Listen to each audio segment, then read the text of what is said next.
Africa, a continent of unparalleled potential, is rapidly becoming the epicenter of a profound global power shift. This isn't a conventional war, but a sophisticated struggle for influence, resources, and future alliances. The United States, once the dominant external player, is demonstrably losing ground. To whom? To Russia and China, and the strategic implications for global investors, international businesses, geopolitics students, and policymakers are immense. For decades, Western powers, particularly the US and France, maintained a significant, often paternalistic presence across Africa. This dominance was characterized by military bases, conditional foreign aid, and resource extraction deals that frequently favored Western corporations. These arrangements, often framed as peacekeeping missions or development initiatives, inadvertently perpetuated a colonial era dynamic. However, this era is unequivocally crumbling. Across the continent, from the Sahel to southern Africa, there's a palpable and growing demand for genuine sovereignty and self determination. African nations are increasingly questioning the legacy of dependency and seeking partners who respect their autonomy. This shift represents a critical reevaluation of historical relationships and a strategic pivot away from traditional Western influence. The perception of Western engagement, often seen as prescriptive and self serving, has fueled a deep seated resentment. This sentiment is now manifesting in public protests and policy changes, signaling a clear rejection of the old order. For investors, understanding this historical context is crucial to assessing future market stability and political risk. While the West adhered to its established, often rigid diplomatic and economic frameworks, Russia and China meticulously crafted a new, highly effective engagement model.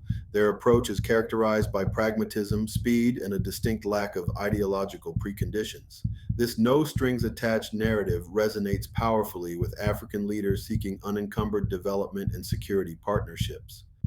China's strategy is primarily economic, focusing on massive infrastructure development, trade, and investment.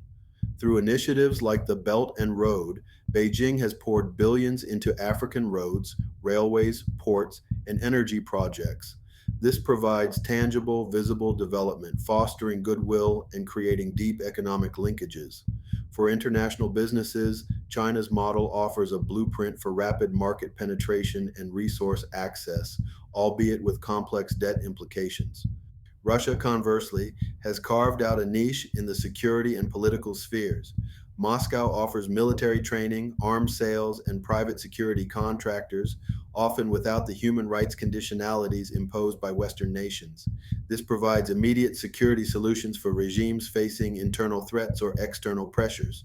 Furthermore, Russia leverages its diplomatic weight, including its UN Security Council veto, to support African partners, offering a powerful alternative to Western led multilateralism. Both nations present a compelling message: we won't dictate your governance.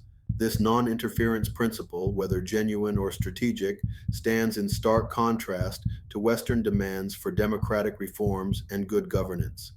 This pragmatic approach has allowed them to forge strong alliances with diverse African governments, regardless of their political systems.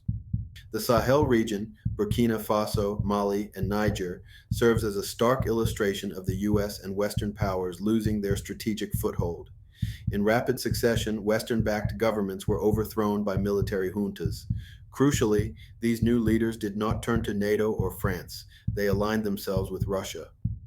These coups were fueled by a complex mix of factors: deep seated anti colonial sentiment, perceived failures of Western security assistance against extremist groups, and widespread public frustration with economic stagnation. The new military regimes swiftly severed ties with France, expelled US and UN forces, and even restricted Western media. In return, Russia offered immediate military support, intelligence sharing, and perhaps most importantly, a sense of respect and validation on the global stage. This strategic pivot in the Sahel highlights a critical vulnerability for Western policy. When security vacuums emerge and local grievances are left unaddressed, alternative partners with fewer conditionalities become highly attractive. For policymakers, this region offers a crucial lesson in the limitations of traditional foreign policy tools and the urgent need for adaptive strategies. While Russia focuses on immediate security and political influence, China is executing a silent yet profoundly powerful economic long game.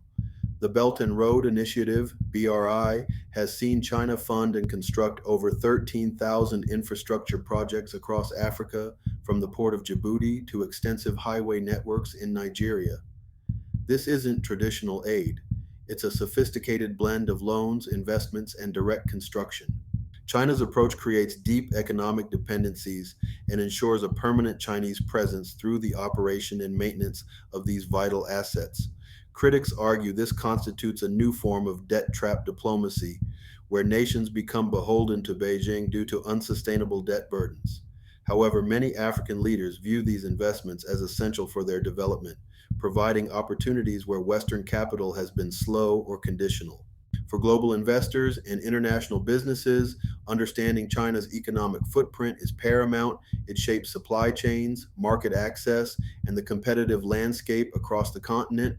While the U.S. continues to offer traditional aid packages and diplomatic overtures, China's tangible, large scale infrastructure projects often appear more appealing and impactful to African nations eager for rapid development.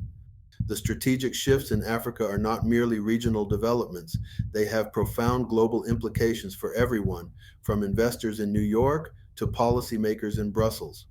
Africa is not just a continent, it is a future global powerhouse. It holds 60% of the world's arable land, representing a critical solution to global food security challenges.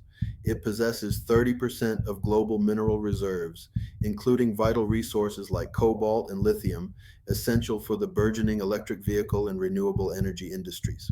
Furthermore, Africa boasts the world's youngest and fastest growing population, projected to reach 2.5 billion by 2050. This demographic dividend represents an enormous future consumer market and a vast labor pool. Whoever partners effectively with Africa now will significantly influence the future of critical global sectors, from sustainable energy and food production to advanced manufacturing and military strategy, particularly in vital maritime routes like the Indian Ocean. Nations like India are already recognizing this strategic imperative, increasing trade deals and defense pacts with African countries. However, Russia and China have established a significant head start, leveraging their distinct advantages to forge deep and lasting relationships. The competition for Africa's future is a defining feature of 21st century geopolitics. This unfolding narrative in Africa is a microcosm of a larger global power shift. What was once termed the developing world is rapidly asserting itself as the deciding world. The rise of the global south, exemplified by the growing influence of blocs like BRICS and the African Union's inclusion in the G20, signals a fundamental reordering of international relations.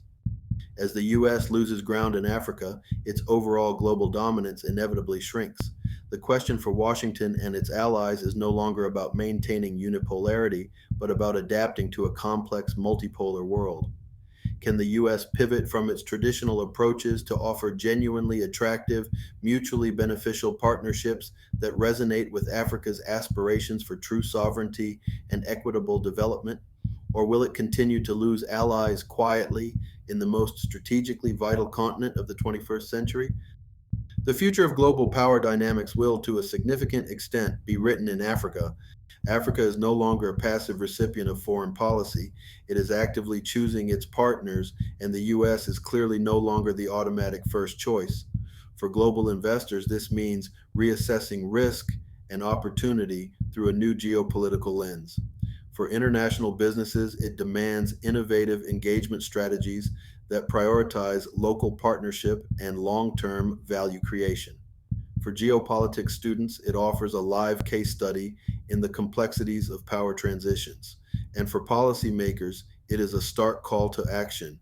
Adapt your strategies, foster genuine partnerships, and recognize Africa's indispensable role in shaping the future world order. Subscribe to our channel for in depth analysis on how power, policy, and global economics are reshaping our world.